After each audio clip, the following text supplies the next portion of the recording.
Bilisan mo naman ha. Bakit ba? Magbibideo ako eh. Di mag-video ka. Hi guys. Ito, maghuhugas tayo ng pinggan. Ano, tapos ka na dito? Okay, kung hindi tayo maghuhugas ng pinggan na ngayon, dadami pa ito mamaya guys. You need to hugas first now. Kasi baka dumami first. Dumami first. Pag dumami first, dumami.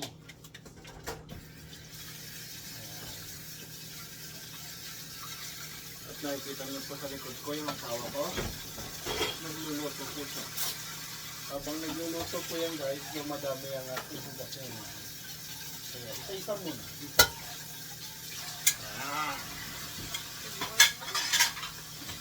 Then, ito ang pinakamabigat na hugasan. Yan. Minsan guys, itong mga hugasin na to, mabigat sila kasi para silang kwan.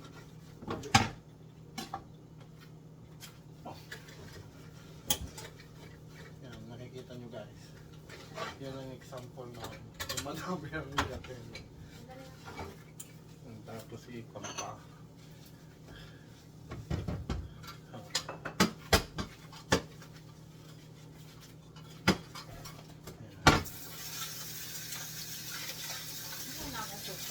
Ha?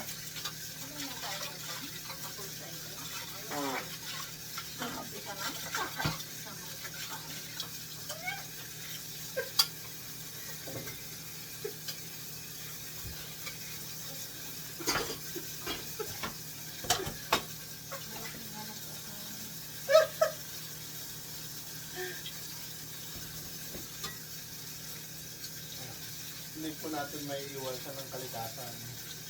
Pag kayo na ay inyong hindi binitawan, sakit po yun. Kaya natural lang po yan.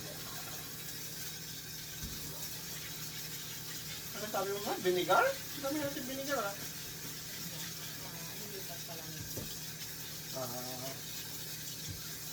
Pero yung apple cider wala na tayo? Ha? Meron pa? Pero yun na lang nasa bote na yan.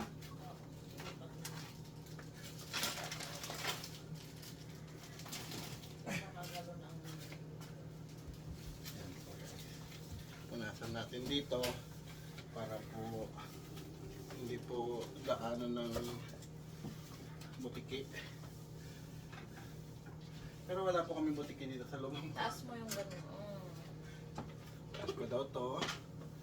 Ay, ganun natin.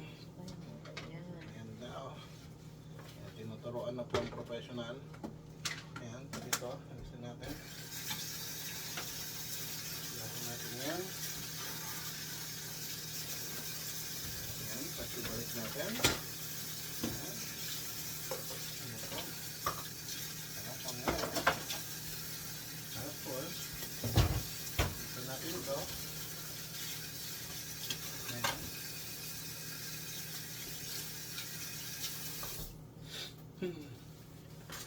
Wala. Tapos na tayo guys. So ganun lang po ang maghugas ng pinggan.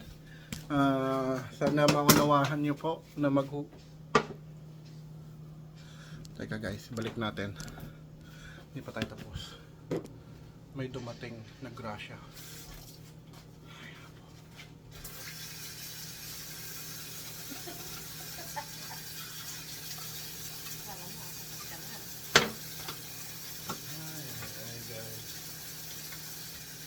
Akala mo tapos ka na, yung pala, hindi pa. Yung akala mo,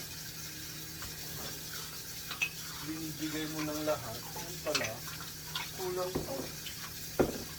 Hugot pa mo. Ayan guys.